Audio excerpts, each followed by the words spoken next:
Hai semuanya, Shalom Aleichem. Pada video ini saya akan menanggapi pernyataan Juma di podcastnya Ari Untung. Kita akan mengupas dan juga menjawab tuduhan yang ia sampaikan. Dan kita akan melihat bagaimana dusta itu digunakan untuk membela imannya sendiri. Dan Anda akan menilai mungkinkah kebenaran datang dari pendusta. Mari kita bahas. Kisah Para Rasul 11 nomor 26. Setahun lamanya mereka tinggal di Turki, Antioquia.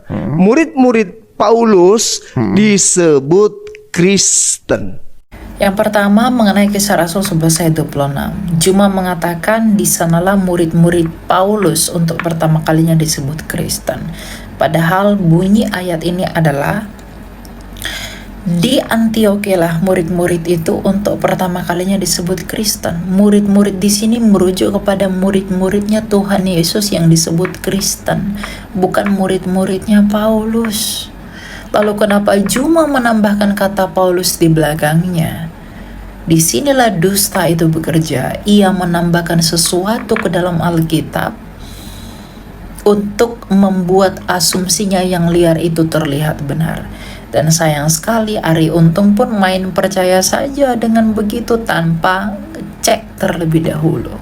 Ya, saya yakin bahwa kedua dari mereka memiliki kualitas yang sama dalam hal ini.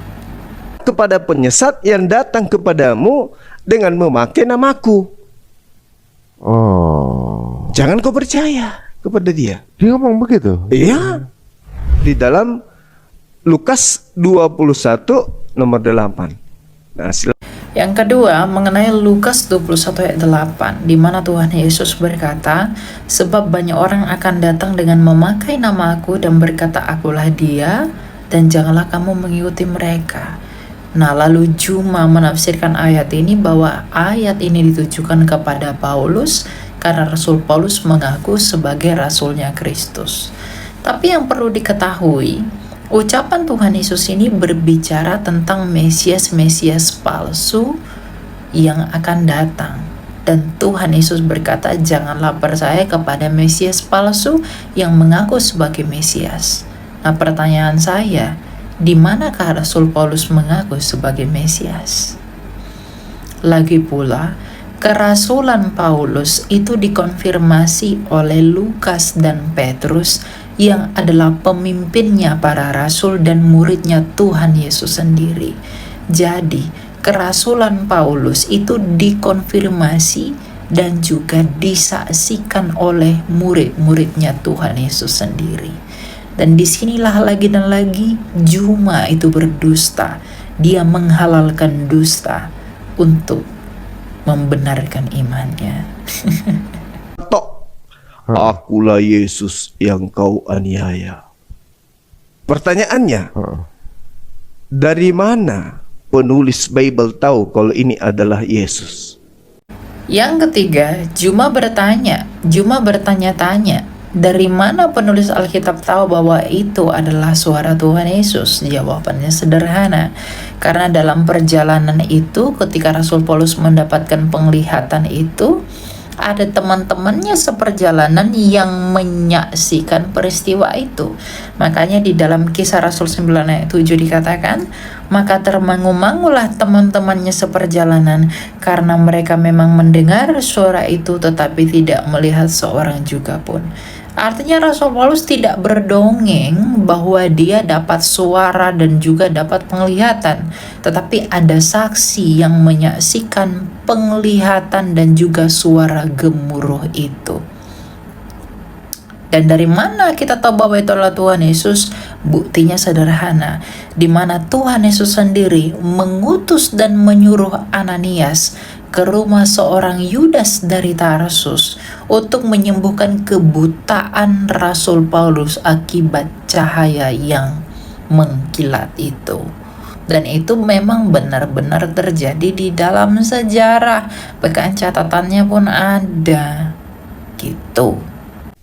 Waspadalah kepada nabi-nabi palsu yang datang kepadamu nyamar seperti domba padahal mereka adalah serigala. Betul, Tuhan Yesus mengatakan bahwa kita harus waspada kepada nabi-nabi palsu. yaitu nabi-nabi yang mengaku datang dari Tuhan tetapi tidak memiliki moral yang benar. Sedangkan Rasul Paulus setelah pertobatannya, dia semakin bermoral dan dicintai oleh jemaatnya Kristus.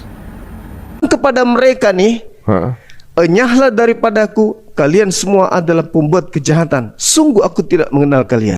Hanyalah daripadaku, sungguh kalian adalah pembuat kejahatan. Ya, memang betul. Tuhan Yesus sedang menyindir orang-orang yang mengaku percaya Dia, tetapi tidak melakukan perintahnya. Itu maksud dari ayat itu.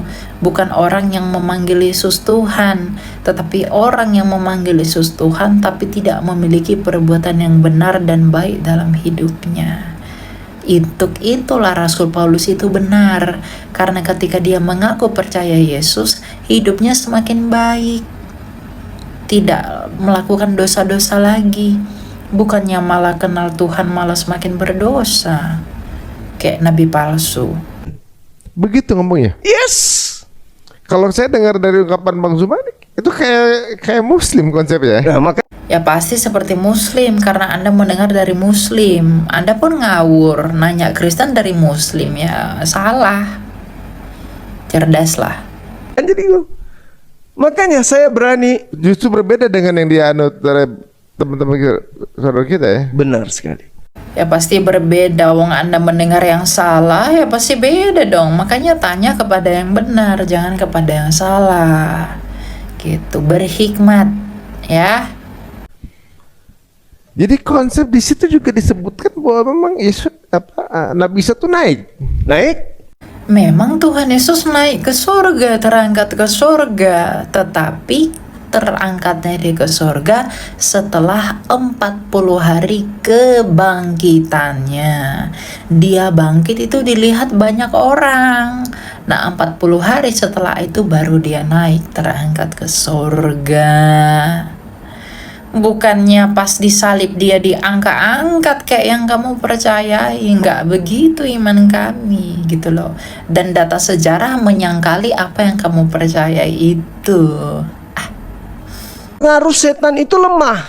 Yang membuatnya kuat adalah saudara-saudaranya. Setan itu lemah, yang memperkuat adalah saudara-saudaranya. Yang satanis itu hujat hanya Yesus Kristus, karena dia tahu hanya Yesus adalah lawannya. Milikmu dan imanmu tidak pernah dihujat oleh satanis. Ya, hanya iman kami yang dilawan oleh penyembah setan. Karena dia tahu Yesuslah satu-satunya pribadi yang mengalahkan setan melalui kebangkitannya.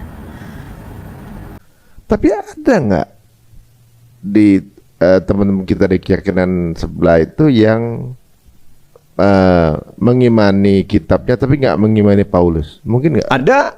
Kristen yang mana, Bang Juma? Jawablah. Ditanya apa, dijawab apa, jangan gitu ya. Kristen yang mana, tunjukkan. Jangan malah justru karena ketimpangan itu, ketimpangan apa? Jadi ini SPOK-nya juga nggak jelas gitu loh ya. Gitu, kan udah mengajar. Ya, ini kebenaran Al-Quran surah Al-Ma'idah ayat 104. Nah, inilah kesalahan berpikirnya. Dia membuktikan kesalahan Alkitab untuk membenarkan kitab suci miliknya. Itu logikal falasi. Orang-orang yang cerdas pasti mengerti hal ini, tapi orang-orangnya ho saja pasti luar biasa. Ya, jadi aduh, kasihan sekali ya. Jadi itulah bagaimana sebenarnya kita perlu mengasihani mereka, karena mereka tentu berargumentasi karena mereka tidak tahu. Makanya kita orang Kristen harus semakin menginjili untuk memberitahu mereka yang benar, agar mereka mengerti kebenaran itu apa. Kita tidak boleh membenci mereka, tapi kita harus berbelas kasih kepada mereka. Karena mereka yang seperti itu, dia yang seperti itu, yang berdusta untuk membela imannya, adalah buah dari ketidakbenaran. Tuhan memberkati.